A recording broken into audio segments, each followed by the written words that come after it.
Cordial saludo, directivos y docentes de Jardín Cuartos Guateros. Mi nombre es Esteban Mosquera Andrade, estudiante en Facultad de Ciencias Humanas y Sociales. Y junto con mi compañera Karen Ramos Soto, tendremos la oportunidad de hablar de un interesante y a la vez complejo tema. Expondremos de manera abierta y contundente lo magnífico que es el cuerpo humano, pero específicamente acerca de algunos sentidos que nos acompañan todos los días. Para empezar entonces esta exposición, presentaremos la tabla de contenido. Entonces, tendremos una pequeña introducción que nos mostrará la importancia de conocer cada uno de los sentidos que nos acompañan cada día. Hablaremos específicamente del tacto, del gusto y del olfato. Analizaremos qué estructuras están involucradas en cada uno de los sentidos, qué vías nerviosas acompañan a cada uno de estos sentidos y qué relación tiene con el cerebro. Por último, hablaremos acerca del sistema somotosensorial, que es una de las bases principales que nos permite tener una percepción corporal clara y constante. Sabemos que la mejor máquina que puede haber sobre la Tierra es el diseño del ser humano. Se ha concluido que es la mejor máquina, pero que también es la más delicada. Y si nos preguntaran cuál de los sentidos valoramos más, sería muy difícil descartar alguno de ellos, porque hemos llegado a la conclusión y a medida que tomamos decisiones y disfrutamos del diario vivir, concluimos que todo el cuerpo humano está diseñado tan perfectamente que necesita trabajar en conjunto.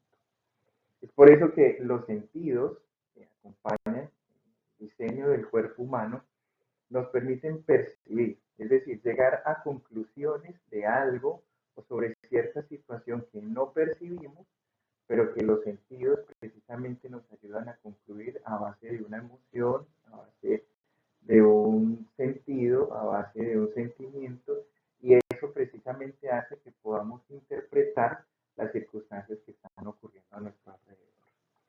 A diferencia de otros seres vivos, como los animales y las plantas, el ser humano está perfectamente diseñado, no solamente porque tenemos algo que se llama libre albedrío, sino que también podemos utilizar nuestros sentidos de manera más completa.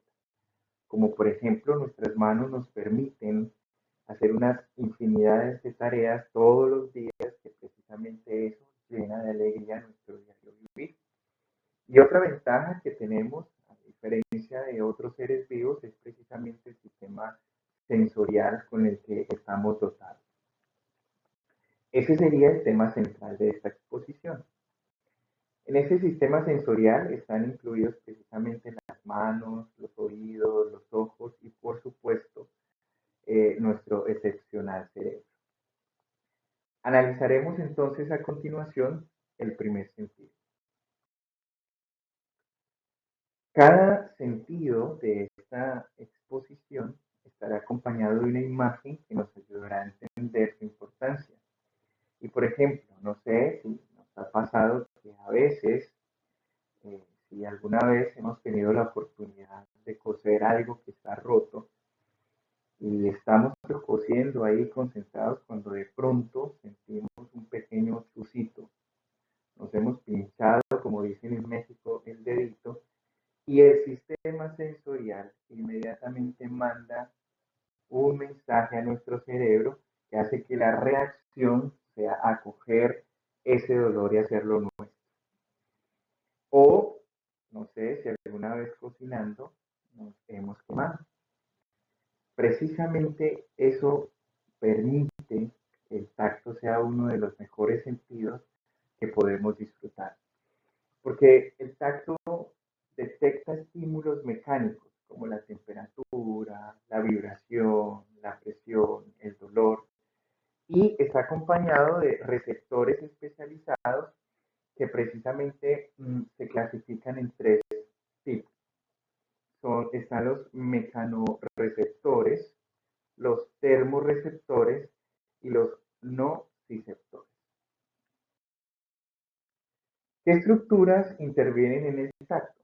Bueno, en los receptores cutáneos interviene el tacto fino, la presión y el estiramiento.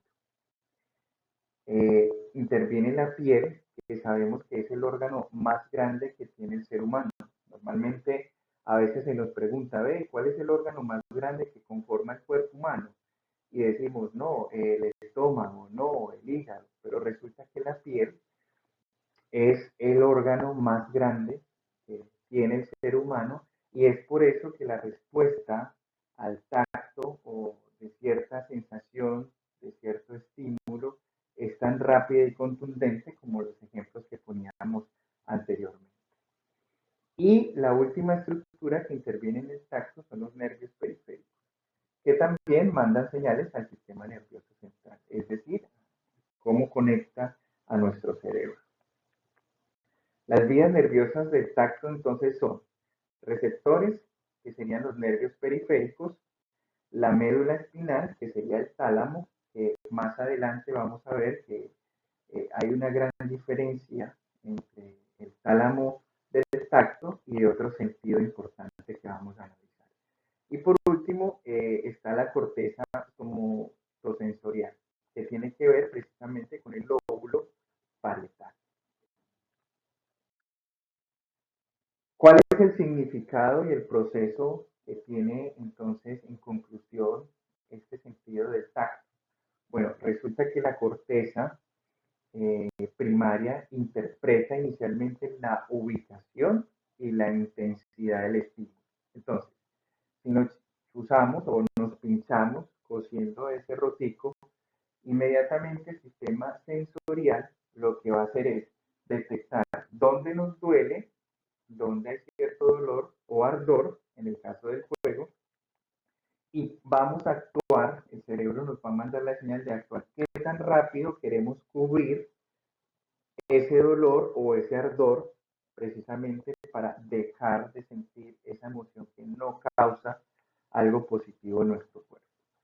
Y es precisamente de que este sistema sensorial se asocia con experiencias pasadas.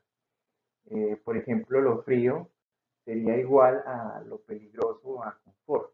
Es decir, por ejemplo, si hemos tenido la oportunidad de vivir en un clima sumamente frío y pasamos a un clima sumamente caliente, pues precisamente esas experiencias que se vuelven parte del pasado, el sistema sensorial actúa para que pueda haber una balanza en este sentido del tacto, que es tan extenso porque reconocemos que el órgano más grande que tenemos es la piel y está expuesto precisamente al tacto, sea este voluntario o involuntario como lo es el clima.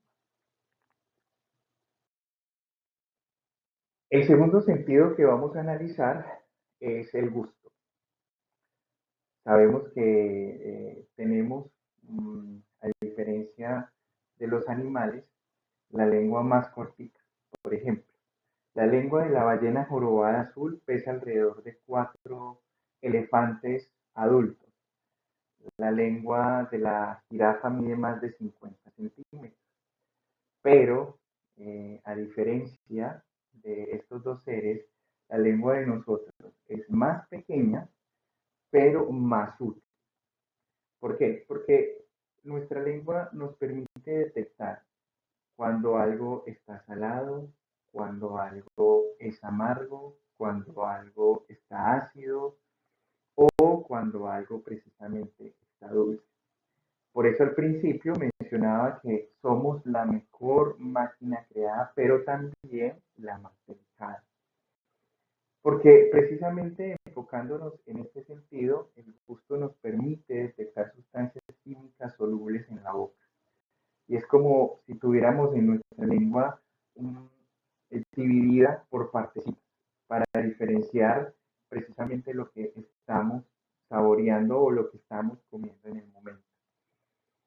Y precisamente quiero ser muy enfático en este punto para dar por sentado que se pueden experimentar 5 sabores básicos: dulce, salado, amargo, ácido y umami.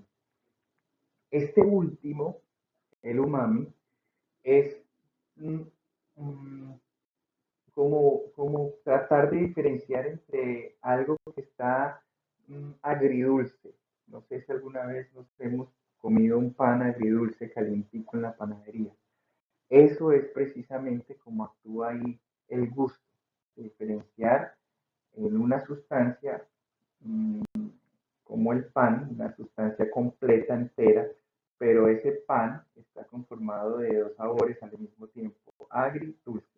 Y ese precisamente es lo que hace que experimentemos ese sabor que se llama umami. Entonces, el gusto requiere contacto con el líquido, que cuando lo combinamos con el olfato, se crean sabores complejos. ¿Qué estructuras intervienen en el gusto? Bueno, tenemos las papilas gustativas que están acompañadas o que, perdón, sí, se ven o están acompañadas o creadas ahí en la lengua. Tenemos el paladar y la faringe. Tenemos los botones gustativos que contienen precisamente las células sensoriales, que es la que nos permiten distinguir estos 5 sabores específicos. Y por último tenemos los nervios craneales faciales. En total son 7 y los que componen la faringe son 9. ¿Qué vías nerviosas del gusto tenemos? Entonces, los receptores gustativos son o están acompañados de los nervios craneales. En el tronco encefálico tenemos el tálamo y en el tálamo está la corteza gustativa, que es precisamente la más marcada dentro de ese sentido, porque ahí es donde comienza a trabajar algo que se llama la insulina. Pues que no quiero extenderme porque esto ya sería otro tema aparte. ¿Qué relación tiene entonces este sentido del gusto con el cerebro? Bueno, el cerebro integra la señal gustativa con el olfato y el tacto oral. Entonces, es decir, eh, mandan una señal. Vamos a tomar otra vez el ejemplo de pasar por una panadería. Uno pasa y dice, uy, huele a pancito caliente. Entonces, se manda esa señal gustativa a través del olfato. Precisamente existe algo que se llama tacto oral, y ese tacto oral comienza a clasificar en nuestra lengua qué es lo que está oliendo, qué es lo que percibimos. Entonces uno dice, no, están haciendo pan aliñado, porque huele pancito salado con queso.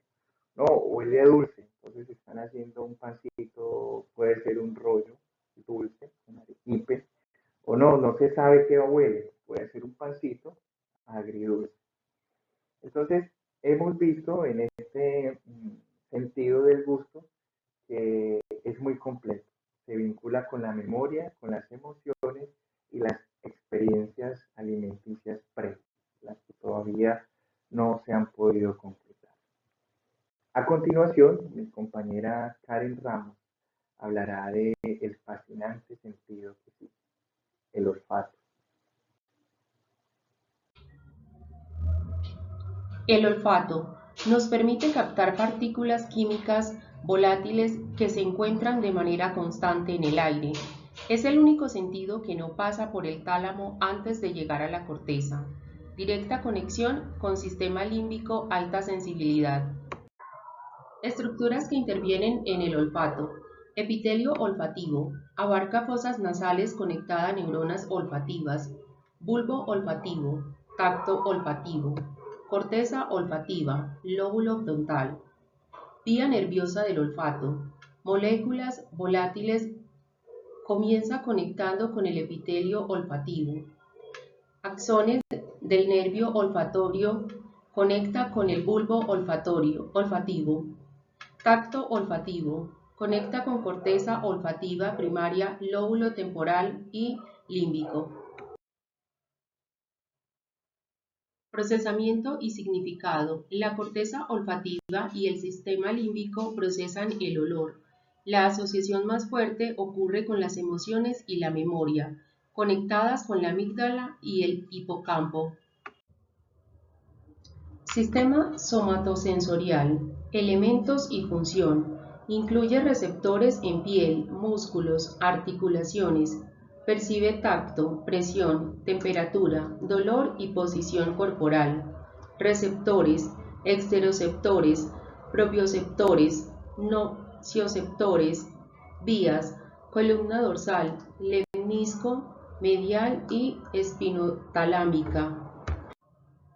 Procesamiento de la información sensorial, señal física, filtración y amplificación, transducción en receptores periféricos, transmisión de la señal eléctrica desde el sistema neuronal periférico al sistema neuronal central, uso de la información para la percepción o la acción.